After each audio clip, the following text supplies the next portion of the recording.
না না, তুমি দিবানি একটা গুড়া কিনা, আমরা দুই ভাইয়ের গুড়া দৌড়ানির স্বাদ মিঠাইয়া দিবানি।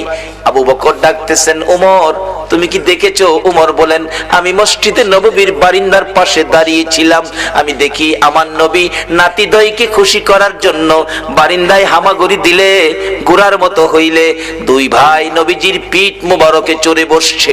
আমার নবী গুড়ার মতো অভিনয় করে এদিকে যায় ওদিকে যায়, আবার ডাকতেছে, হাসাইন হুসাইন বলো তোমাদের গুড়া দৌড়াইবার স্বাদ মিটছিনি? আবু বকর, আমি ওমর দেখেছি, মুস্কি মুস্কি হাসতেছিলাম এই ঘটনা দেখে। আমার নবী প্রশ্ন করে, এরে ওমর হাসতেছো কেন? হুজুর হাসি কি ভাগ্য, হাসাইন হুসাইন কত দামি ঘোড়ার উপর সওয়ার হয়েছে।